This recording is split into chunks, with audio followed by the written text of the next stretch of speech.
Hello, everybody, and welcome to Nathan on Shuffle and to my latest episode of New Album Spotlight, the show where I put a spotlight on a new album in progressive rock that I think you guys will like if you have similar tastes as me. It's my chance to highlight a lot of cool music that's coming out that may not get as much attention out there in the rest of the world, but in our little prog nook here, we've got a lot of cool music to talk about and stuff that I want to share with you guys that I'm coming across through my endeavors and through my musical exploration. Today I'm talking about Glass Hammer's latest album, Arise. This is a band that was formed in Chattanooga, Tennessee in 1992, so they've been around for quite some time, about 30 years or so.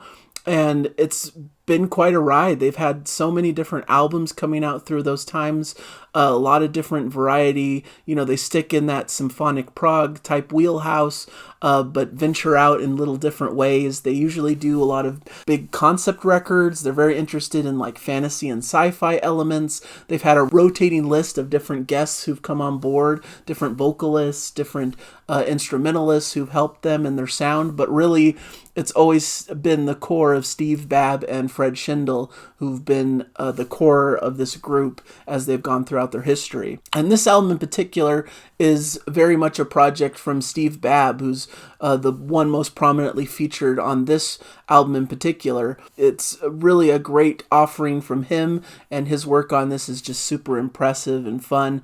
This album in particular is more of a sci-fi concept record, and it's coming off the heels of a trilogy of records referred to as the Scalagrim trilogy, which saw them delve a little bit into some heavier material. Usually they're more lighter symphonic, maybe more like Yes style symphonic prog, but with their previous set of albums from the Scalagrim trilogy, they were delving a bit more into a harder edge sound, maybe some early proto-metal type stuff like Black Sabbath, a bit of a Rush style, some harder edged prog.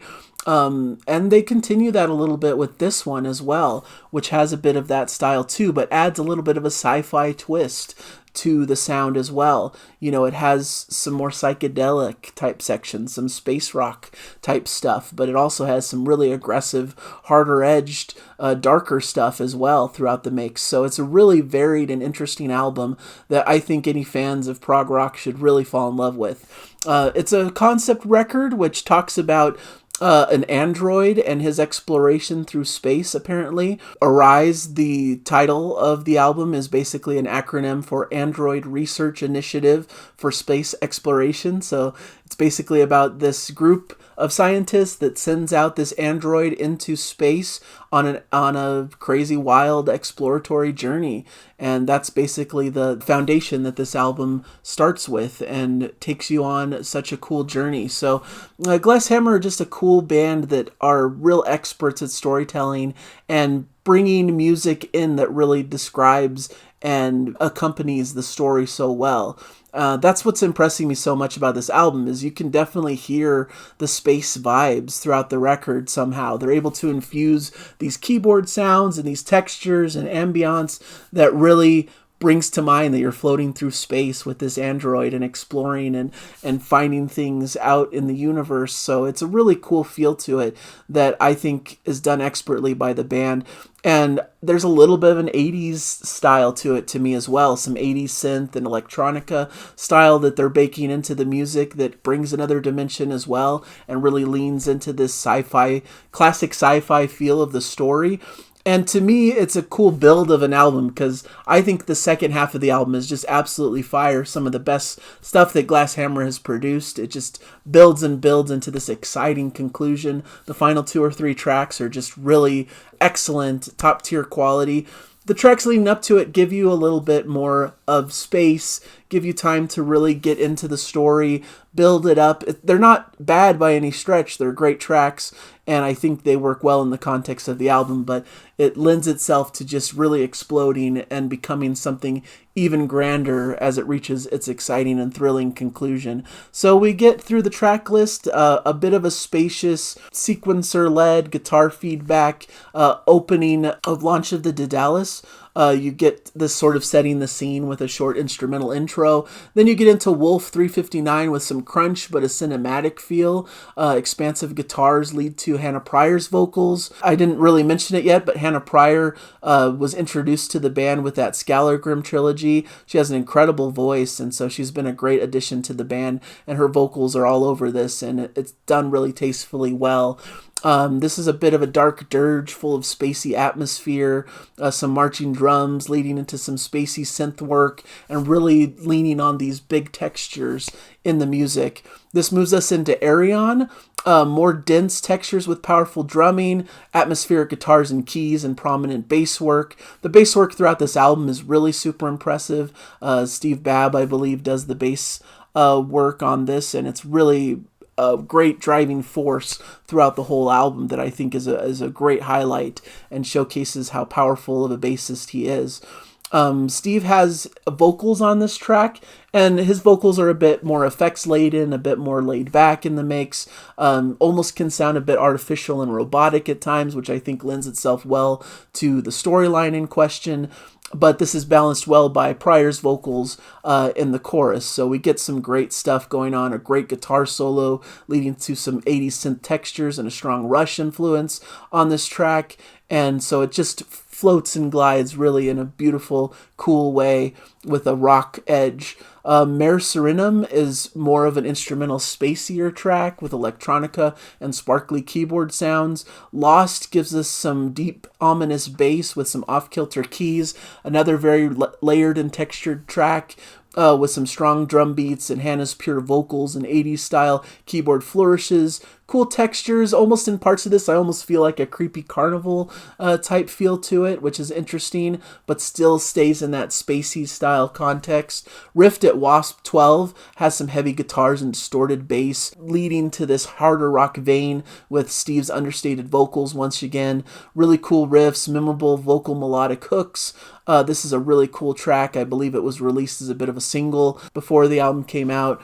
A screaming guitar solo is tastefully placed in this track as it builds into this heavier psych stoner rock type sound. And then we get into, to me, the premiere part of the album. This leads into Proxima Centauri B, continues in a heavy vein with these dark riffs and Hannah's powerful vocals. There's some cool wah-wah guitar leads on top of a dark near metal bedrock of bass and drums. There's some cool instrumental moments with some glitchy electronica and spacier, dreamier sounds with that distorted bass looming in the background, but then you get a tasteful extended guitar solo in the mix also. This leads to Arise, which is a great spotlight for that prominent bass roll that's been going throughout the record. It's a more expansive and slow measured but ominous pace to this track. There's some great spacey keyboard bits floating around Hannah's vocals.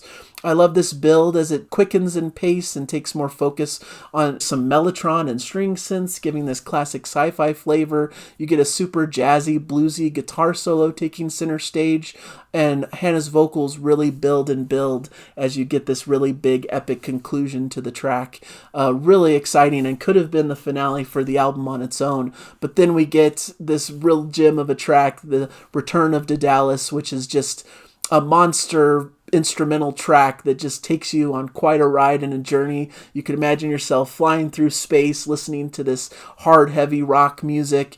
It's a cool build. It starts with some radio chatter before the skittering drums enter. Get plenty of spacey keyboard atmosphere. The heavy bass starts to enter. Anticipation builds. You get some guitar distortion. It really takes its time to build, and it builds that excitement as it goes, and it really erupts into this full-blown jam session by the band. You get some spacey guitar leads, some bass and drums combo marching forward, some virtuoso guitar soloing, fat keyboard textures. You could almost imagine this being like Rush meets Black Sabbath meets Deep Purple. You know, you get a lot of those touchstones throughout the track, and it just wails and continues on a fun, exciting vein. Some cool vintage 70s organ soloing, some wailing guitars, mostly instrumental like I said, but then there is a little bit of vocals sprinkled towards the end by Hannah Pryor to give this epic conclusion, to wrap things up in the perfect manner. And it's such a fiery, exciting ending to the album. This cool, near 20-minute epic instrumental that just takes you on so many cool explorations and journeys, and just really retains this cool jam band feel that is exciting as it moves you forward through the track. So really fun times. I really loved this album. It was really cool to listen to. I love the spacey style feel and atmosphere, but they really bring some heaviness to the table with some dark guitars, some thudding bass lines, and really give that Rush, Deep Purple, Black Sabbath type feel that they've been really leaning into, and I think works super well with their sound. Gives them that crunch that they needed to really give weight and depth to these songs. So really cool concept. Really like the band and what they're doing. This recent stretch of albums has just proved that they're one to watch in the prog space. Just really improving and doing things that are different and exploring their sound, and that's all you can ask for with a prog band. So that's my review. Hopefully you guys enjoy the record. If you go check it out, you can definitely order it from the band. I believe it's up on Bandcamp as well, so there's definitely options to go out and pick this one up. Definitely worth your time if you're into this sort of style of sound. A blend of classic prog music, but also with some harder edge sections, some proto-metal type stuff, some space rock, maybe think some Hawkwind thrown in the mix, some psychedelia, and you get a really cool stew of cool prog music. So thank you guys for joining me. Hope you enjoyed this review. Hopefully you'll continue with me through the channel and stick with me for future reviews. Thank you guys, and keep enjoying the music out there. Bye everybody.